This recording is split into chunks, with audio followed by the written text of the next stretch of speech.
Hello there everyone, and welcome back. Tonight's episode will be 4 scary school lockdown stories. We have decided to mix in real stories and written stories for people who have a passion for writing these sort of stories. Nevertheless, we assure you tonight's episode will be just as entertaining and scary. So put your feet up, grab some popcorn, and let's begin. The school year was finally coming to an end, and I couldn't have been more thrilled. One period separated me from summer vacation, and if I was lucky, I'd never have to see these students again. Don't get me wrong, I love being a teacher, and I love most of my students. But any teacher can tell you that every now and then, you'll get a class that is just the worst. I was counting the seconds to the end of the day when our principal, Mr. Anderson, came on over the intercom. Attention staff, the school is now entering lockdown procedure. I repeat, enter lockdown procedure immediately. There was a panic in his voice that I had never heard before. I started by locking the door and covering all the windows. Then I shut off the smartboard and turned off all the lights. It wasn't easy getting all the students to huddle in the corner away from the door, but they relented after I emphasized that this was not a drill. I wanted to be furious at them for being difficult, but then I saw the fear take hold as they realized this was serious. I reminded myself that they were just kids, and it was my job to keep them all safe, even the annoying ones. We all sat in the dark for 20 minutes, dreading the moment we'd hear gunfire, but that moment never came. Instead, we heard screaming.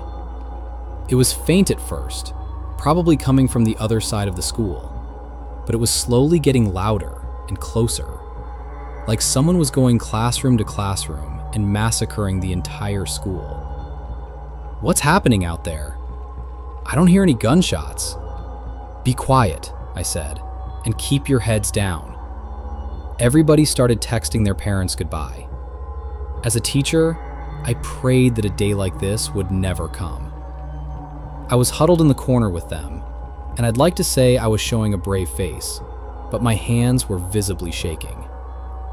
The screaming was in the classroom next to us now. Painful, brutal screaming, like the students were being skinned alive. But then, without warning, the screaming stopped, and we were sitting in complete silence in the dark. Are we safe? Why did all the screaming stop? Shh, I hushed them and went to go peek out into the hallway. Before I could get to the window, someone tried to open the door. Let me in! It was Principal Anderson. He was frantically trying to wrench the door open. What's going on out there? There's no time. Let me in. We can talk when I'm safe. I ran to my desk and grabbed my keys.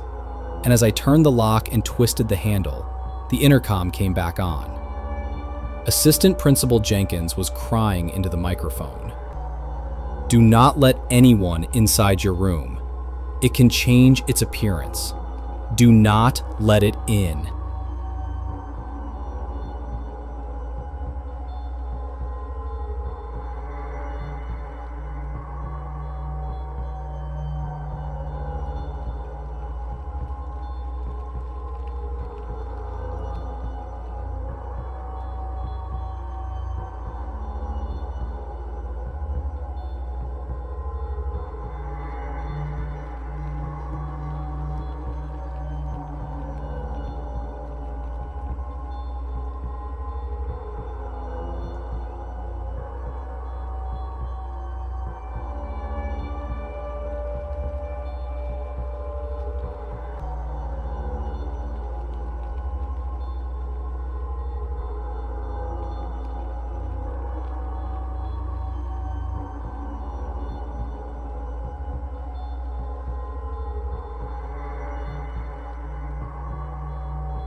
Mr. Anderson made a soft sound with his tongue against his teeth. And actors, mark your cue. He stepped back another pace, and another, until the girls were framed between a tower of rolled curtains and a crate labeled swords. The crate was real wood with real splinters. Melissa felt one press through her jeans and welcomed the sting because it was true. "Mr. A?" Annie said again, and now the name sounded small in the big room. He smiled then, the smile teachers give on opening night when the curtain goes up and the stage lights erase the audience. With 2 fingers, he reached into his pocket and drew out the gun like it was a pen he used every day. It was smaller than Melissa expected, and heavier than the room should allow. He didn't point it. He didn't raise his voice. "Stagecraft is believing," he said. "You've gotten very good at it." Annie's mouth opened but found nothing. The tiny, slick click he made with his thumb and forefinger, steel shifting against steel, sounded like the punctuation to a lesson. Somewhere beyond the door, a voice shouted something that might have been, "Clear." The knob twitched once. The girls didn't move. Mr. Anderson's wounded leg didn't limp. The red on his pants shone a little under the dim light, perfect and unchanging, like a line someone had painted and then stepped back to admire. He slid the pistol's action with a practiced, quiet motion that ended in a sound the girls would remember later in their bodies, even if their minds would not let them play it back. "Everything's going to be okay," he said a third time, smile unmoved. And then the stage, which had been pretending to be a safe room, showed what it really was. A place where people wait for the next scene to begin.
I thought of my classroom library and the kid who always shelved his book upside down to pretend he hadn't lost the dust jacket.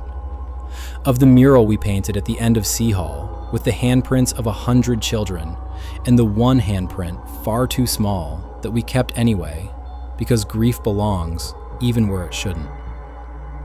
Of the morning my student brought me a dandelion and called it a sun that didn't know what size to be. His shoes turned toward the door. A fraction. Enough. The closet is a small geometry. There is the door, and then there is you. The knob trembled as his fingers tested the outer handle. My mouth quietly formed the words for every prayer I had learned, and for some I had not. I do not think I believed anything. I think I wanted the shape of believing to hold me up for one more second. The metal on the other side took a breath with him. I should tell you I was brave. I wasn't. I was a lock and a shadow and the loudest heart in a small room. The bolt did its best. The wood did its best. The voice on the ceiling spoke like it had known my name forever and did not intend to stop. When the pain came, it was less dramatic than I had imagined in 100 bad daydreams. It arrived like a wave hits a rock, all at once and then in pieces later. A sound came out of me that wasn't a scream, but will live in my throat like one. I lost the phone. The mop bucket witnessed it all without picking a side. He opened the door because doors open when given enough purpose. He looked at me in a light that didn't exist and showed me a smile that had learned human shape from photographs and gotten the lesson almost right. "There you are," he might have said, or didn't. The building decided to be quiet for both of us just then. I bled without spectacle, on a floor that has seen worse spilled on it and been grateful for less. I thought of how I had left the children in E3 and how they would tell this story back to one another in the chalk taste of the next day, all the verbs wrong and then slowly better. I thought, stupidly, of the lasagna pan. I thought of my own name, spoken in a voice that did not belong to anyone who had earned it. His smile was the last thing that made sense in the room. His terrible, lovely smile.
I ran past the bulletin board that still had snowflakes stapled to it in March, past the trophy case with the baseball catching dust, past Mrs. Bellamy's room where I thought I saw the outline of bodies on the floor.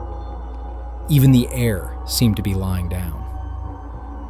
Halfway down the corridor, the intercom came back to life, calmer now, read from a script. Attention students and staff. The lockdown has ended and the man has been convicted. Thank you for your patience. Please resume normal classroom activity. Convicted. The word stuck in my ear like a bead. Nobody gets convicted in 10 minutes, even in the movies. A door opened 2 classrooms up. A teacher's face, pale in the wedge of light, saw me and widened.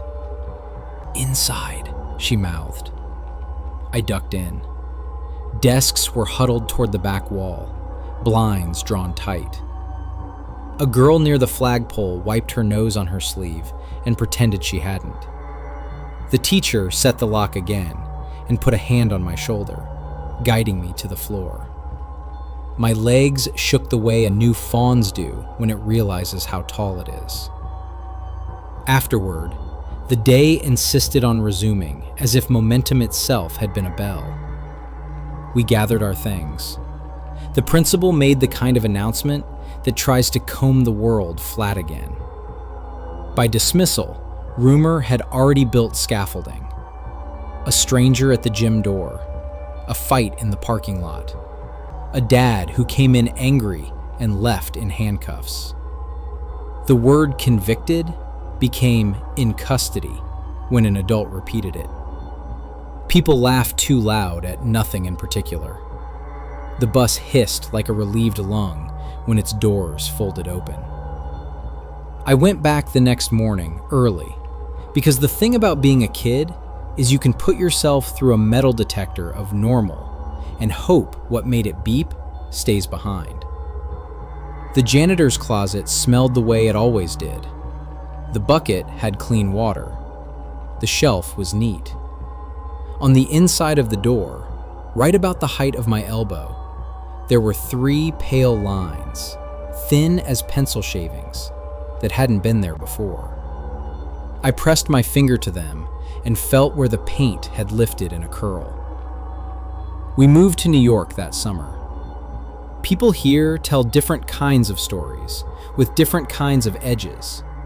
But some nights, when the apartment quiets and the window shows me my own reflection before it shows me anything outside, I remember the Wisconsin dark holding those 2 white circles and that friendly, awful smile.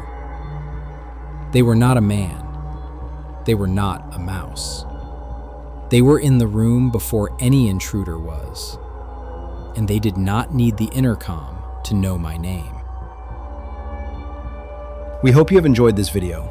If you have, please always remember to like, comment, subscribe, and help us grow this channel, since that will go a long way into growing our community.